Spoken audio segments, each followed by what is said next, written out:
빌립보서 4장 4절부터 7절 말씀이고요. 함께 읽겠습니다. 빌립보서 4장 4절 말씀. 주 안에서 항상 기뻐하라. 내가 다시 말하노니 기뻐하라. 너의 관용을 모든 사람에게 알게 하라. 주께서 가까우시니라. 아무것도 염려하지 말고 다만 모든 일에 기도와 간구로 너희 구할 것을 감사함으로 하나님께 아뢰라. 그리하면 모든 지각에 뛰어난 하나님의 평강이 그리스도 예수 안에서 너희 마음과 생각을 지키시리라. 아멘. 아멘. 하나님께 집착하십시오라는 제목으로 말씀을 드리려고 합니다. 여러분은 무엇에 집착하고 계십니까? 저와 여러분은 정말 하나님께 집착하고 정말 하나님이 지겹다 할 정도로 하나님을 찾고 살 수 있는 저와 여러분에게 간절히 소원합니다. 하나님께서 오늘 말씀해 보니까 우리에게 명령하셨습니다. 무엇을? 기쁨을 명령하셨습니다. 4절 말씀을 다시 한번 보십시오. 이건 분명한 명령입니다. 두 번 겹쳐서 말씀하고 있는데요. 다시 한번 읽어볼까요? 주 안에서 항상 기뻐하라. 내가 다시 말하노니 기뻐하라. 아멘. 하나님의 명령이라면 우리가 당연히 순종해야 한다고 말씀하실 겁니다. 그런데 이 명령을 따르는 게 여간 쉽지 않다라는 것을 여러분 잘 아실 겁니다. 지난 한 주를 여러분 생각해 보시면 내가 기뻐했나? 기뻐했습니다. 내가 또 기뻐했었나? 기뻐했습니다. 근데 문제가 하나 있습니다. 저 단어에 보면 항상이라고 되어 있어요. always. 그러면 이제 좀 다시 생각해 봐야 합니다. 항상은 아닌 것 같은데 라는 생각을 해봅니다.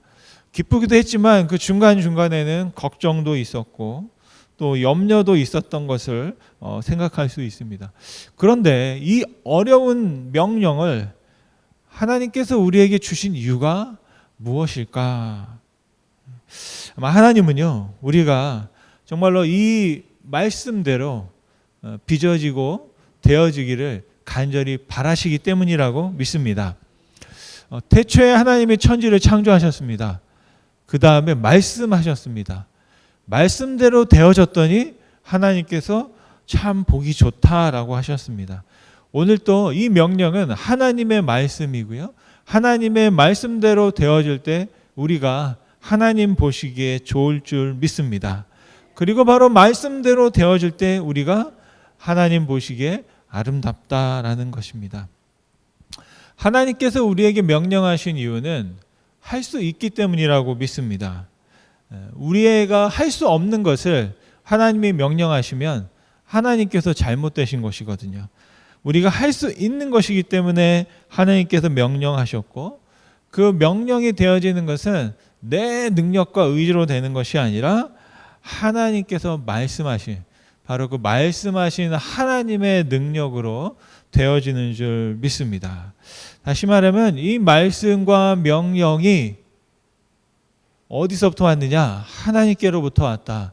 그래서 하나님이 이 말씀의 근거가 된다라는 사실이 되겠습니다.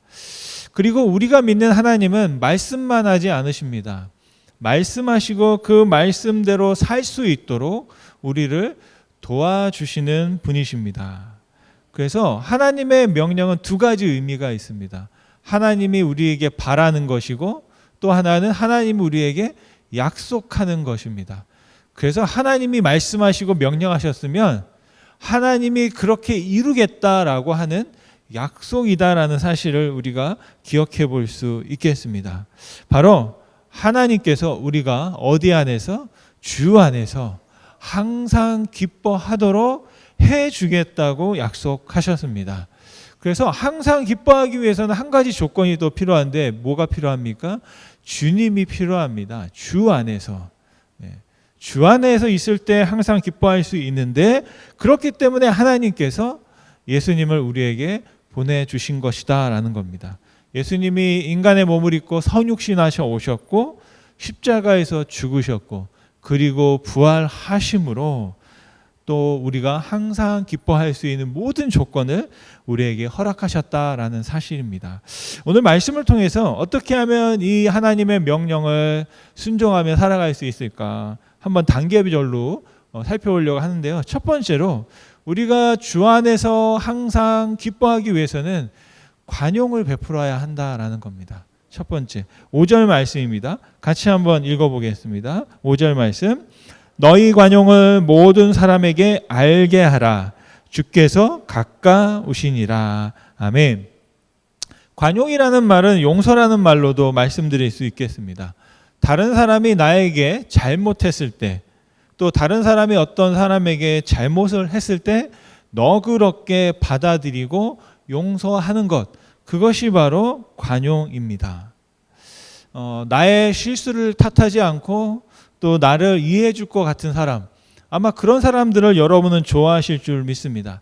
내가 어떤 잘못을 해도 나를 향해서 욕하지 않고 그래도 또 내 입장에서 나를 위해 생각해 줄 수 있는 사람, 아마 그런 사람들을 여러분 친구라고 하고 그 사람들을 가까이 두고 싶어 하실 줄로 믿습니다. 바로 관용이라는 것이 그런 것이죠.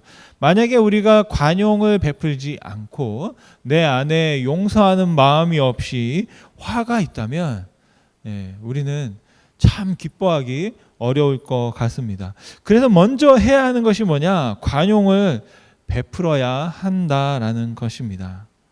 우리가 살다 보면 깨닫는 것이 있습니다. 철이 없을 때는 아무한테나 내 속 이야기를 합니다. 그런데 시간이 지나고 나면 이러면 큰일 나는구나 깨닫게 됩니다. 그래서 어느 순간부터는 내 마음을 조금씩 닫기 시작합니다. 그리고 처음부터 내가 말을 해도 되나 안 되나 이제 판단하기 시작합니다. 거리를 두기 시작하고 그렇게 되는 거거든요. 그러다가 내 마음에 맞는 사람이 나오면 정말 또 그 내 마음과 맞는 사람과 통하면서 그분과 함께 또 친밀한 교제를 하는 것을 우리가 볼 수 있습니다. 그런데 아무리 친한 사람이라 할지라도 우리가 늘 우리 관계에는 적당한 거리가 필요하거든요. 그래서 이 거리를 유지하지 못하고 내가 있는 선을 넘어가게 되면 그때부터 또 문제가 생기기도 합니다. 우리가 사랑하라는 것은 그냥 내 모든 것을 다 열고 보여주고 그냥 하라는 것이 아니라 서로의 위치와 자리와 선을 지켜주는 것, 존중하는 것, 그것이 사랑이라고 할 수 있겠습니다. 그렇기 때문에 우리에게는 늘 부족함이 있어요. 왜요? 다 하고 싶은데 못하는 그런 게 있거든요. 두 가지 마음이 있어요.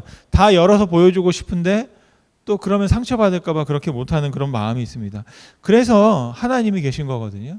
누구에게? 하나님께는 우리의 모든 걸 다 열어 보여드려도 우리에게 관용을 베푸시는, 용서하시는 분이신 줄 믿습니다. 그렇기 때문에 가장 안전하신 하나님께 나아가시기를 간절히 축원드립니다. 우리가 관용을 베풀기 위해서는 첫 번째 누구에게 관용을 베풀어야 하냐? 나 자신에게 먼저 관용해야 됩니다. 다시 말하면 나를 먼저 용서해야 합니다. 내 모습과 내 어떤 생각과 내 실수와 잘못들을 내가 자책하고 나를 너무 모질게 또 굴 때가 있습니다. 그러다 보면 다른 사람을 볼 때도 너그럽지 못할 수 있습니다. 그래서 내가 실수할 수 있다. 내가 또 잘못할 수 있다. 하나님이 나를 그렇게 만드셨다라고 우리가 인정하는 나를 향한 용납이 먼저 필요하고요. 그렇게 내가 관용을 베풀 때 다른 사람을 향해서도 관용을 베풀 수 있습니다. 다른 사람이 나처럼 실수할 수 있구나. 그리고 더 나아가서는 누구에게 관용을 베푸냐면 우리 신자들도 마찬가지지만 하나님께 관용을 베푸는 것이 필요합니다. 우리 신앙생활을 하다 보면 가끔 내가 하나님보다 더 위에 있을 때가 있습니다. 하나님이 이런 하나님인데 하나님은 이렇게 하셔야 하는데 내가 알고 있는 하나님은 A, B, C 해서 이렇게 가시는 하나님인데 왜 내가 믿는 하나님이 내 말대로 내 생각대로 하지 않으시지?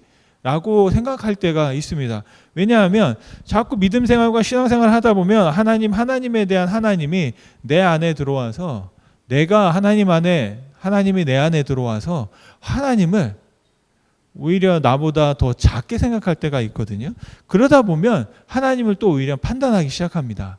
그래서 중요한 것은 하나님에게 관용을 베풀라는 건 뭐냐면 하나님이 왜 저러시는가, 또 이렇게 하시는가 저렇게 하시는가를 생각하면서 하나님을 정말 하나님으로 대할 수 있고 하나님 앞에 내가 잘못하고 생각하고 있구나라는 사실도 또한 우리가 생각해 볼 필요가 있겠다라고 생각합니다. 의외로 신앙생활 하다 보면 하나님께 서운해 하시는 분들이 많이 계십니다. 내가 신앙생활도 열심히 했고 또 내가 열심히 기도도 열심히 했고 주일도 정말 한 번도 빠진 적이 없고 또 때로는 정말 어떻게 열과 성을 다해 헌신했는데 왜 정작 내가 필요하고 내가 정말 하나님께 기도했을 때 이 기도를 들어주시지 않는가라고 상처받거나 원망하시는 분들을 종종 만나볼 때가 있습니다. 그럴 때마다 참 저도 안타깝더라고요.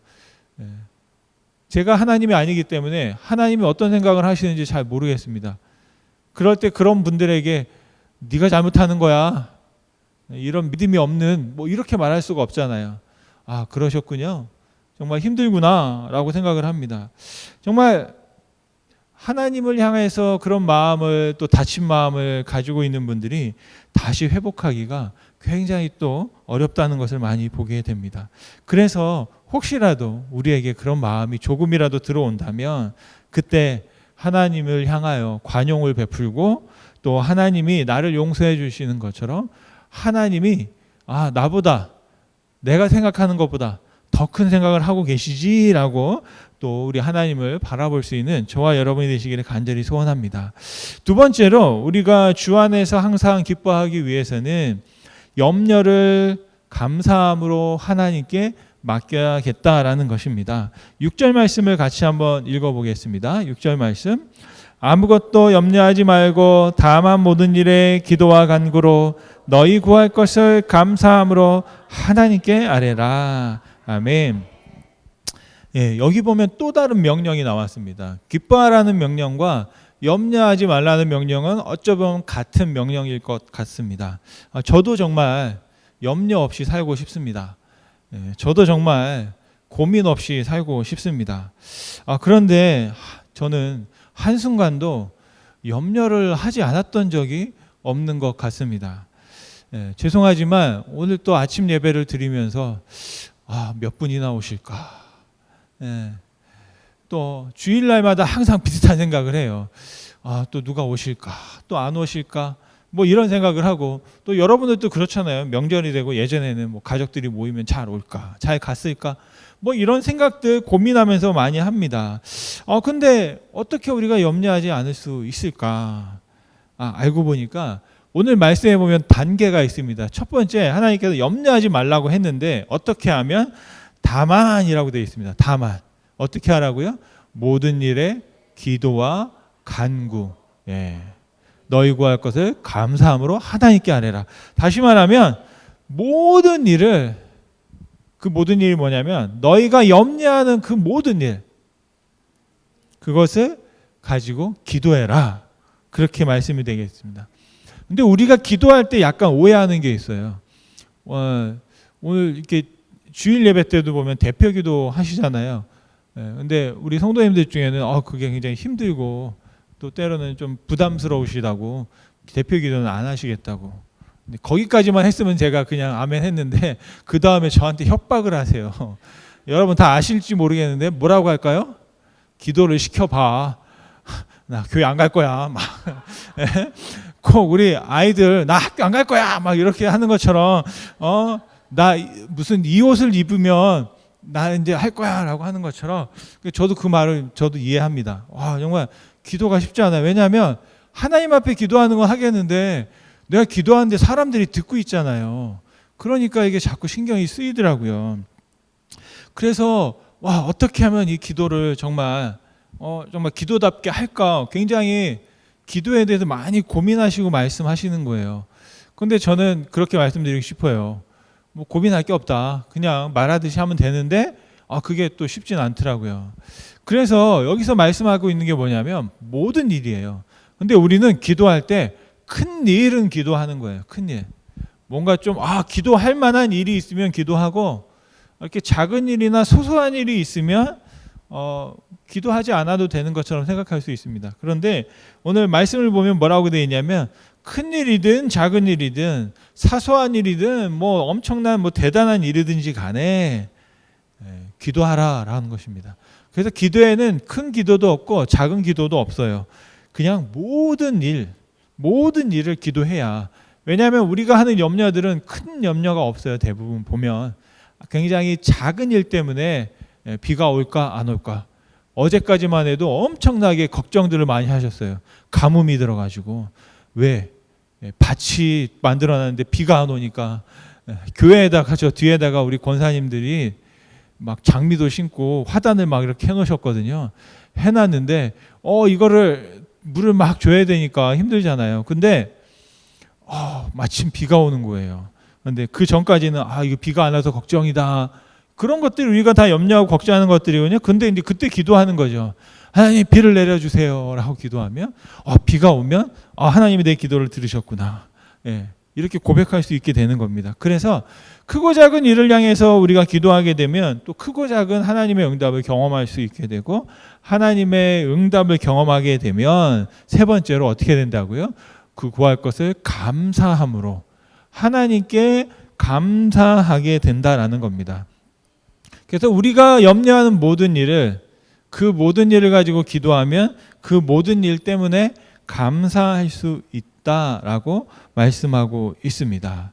여러분 성경의 말씀에 보면 두려워 말라라는 그 명령이 366번 나온다고 합니다. 그러니까 1년이 365일이죠. 그러니까 365일보다 하루가 더 많아요. 그래서 366번이나 두려워하지 말라. 그게 왜요? 우리가 그렇게 두려워하는 마음으로 살고 있기 때문입니다. 여러분 우리가 두려워하지 말고 정말 하나님께 그 두려움과 염려를 가지고 기도하며 나아갈 수 있기를 간절히 소원합니다. 왜요? 하나님께서 들으시기 때문입니다. 여기까지는 우리가 다 아는 얘기입니다. 맞아. 그렇지. 그런데 중요한 건 뭐냐면 내가 알고 있는 이 생각과 이론대로 잘 되지 않는다는 겁니다. 그래서 세 번째로 우리에게 필요한 게 뭐냐면 7절 말씀해 보니까 우리의 마음과 생각을 지켜라. 쉽게 말하면 염려하지 마. 하나님이 다 아셔. 다 들으셔. 거기까지는 다 우리가 알겠는데 잘 되지 않는 거예요. 그래서 무엇을 해야 되느냐? 우리의 마음과 생각을 지켜야 한다라는 겁니다. 7절 말씀을 같이 한번 읽어보겠습니다. 그리하면 모든 지각에 뛰어난 하나님의 평강이 그리스도 예수 안에서 너희 마음과 생각을 지키시리라. 아멘. 그리하면이 뭘까요, 여러분? 기도하면, 감사함으로 아뢰면, 염려하지 않으면, 그리하면입니다. 그리고 여기서 아주 중요한 게 있습니다. 너의 마음과 생각을 여러분 누가 지킬까요? 하나님이 지키십니다. 내가 지키는 것이 아니라 하나님이 내 마음과 내 생각을 지켜주신다 말씀하고 있습니다. 항상 기뻐하고 모든 일에 기도하고 감사함으로 아랜다고 할지라도 내가 내 마음을 지킬 수 없다는 거예요. 누가 지켜주신다고요? 하나님께서 지켜주신다라는 것입니다. 여러분 그래서 그 하나님께 나아가시기를 간절히 소원합니다. 가끔 우리가 불안할 때가 있습니다. 그때는 그게 뭐냐면 연기가 피고 있는 겁니다. 우리가 걱정이 될 때가 있습니다. 그건 뭐냐면 연기가 피어나고 있는 거예요. 중요한 건 뭐냐면 그 연기가 어디서부터 왔느냐, 그 불이 어디서 지금 타고 있느냐, 그것을 보셔야 되는데 그 불타는 것은 대부분 우리의 마음일 때가 많습니다. 우리의 마음, 생각. 다른 사람이 불을 지른다고 해서 내 마음이 불타지 않습니다. 다시 말하면 다른 사람이 아무리 그래도 내가 내 마음에 불을 지르지 않으면 내 마음은 그 누구도 불타게 할 수 없어요. 그런데 그 불이 타는 것은 내가 내 마음을 막 태우고 있기 때문입니다. 연기가 막 걱정이 있고 그런 거는 이게 본질이 아닙니다. 연기를 쭉 치워놓고 딱 보면 내 마음에서 막 불이 타고 있는 거예요. 그래서 그 마음을 어떻게 해야 됩니까? 하나님께서 우리의 마음과 생각을 다스려 주시도록 그분에게 나아가실 수 있기를 간절히 소원합니다. 여러분 말씀을 마치면 우리 하나님은 우리의 생각보다 뛰어나신 분이십니다. 제가 가장 안심되는 말은 하나님이 아신다라는 겁니다. 하나님이 아신다. 우리가 걱정하고 불안한 거는 혹시라도 하나님이 모르실까 봐. 우리 한국 분들은 하나님이 귀가 잘 안 들리실까 봐. 주여! 하나님 들어달라고. 에레미야에 있는 것처럼 33장 3절인가요? 넌 내게 부르짖으라 내가 너를 막 하겠다고 하셨던 말씀처럼 하나님이 모르실까 봐 아버지! 하고 막 부르잖아요. 그런데 하나님이 모르실 수가 없더라고요. 그죠? 우리가 걱정하는 건 혹시라도 하나님이 몰라서 이런 일이 벌어졌을까? 하나님이 능력이 많으신데 능력은 많으신데 모르면 문제잖아요. 그런데 말씀을 보면 하나님은 다 아신다 말씀하고 계신 줄 믿습니다. 하나님은 모든 지각에 뛰어나십니다.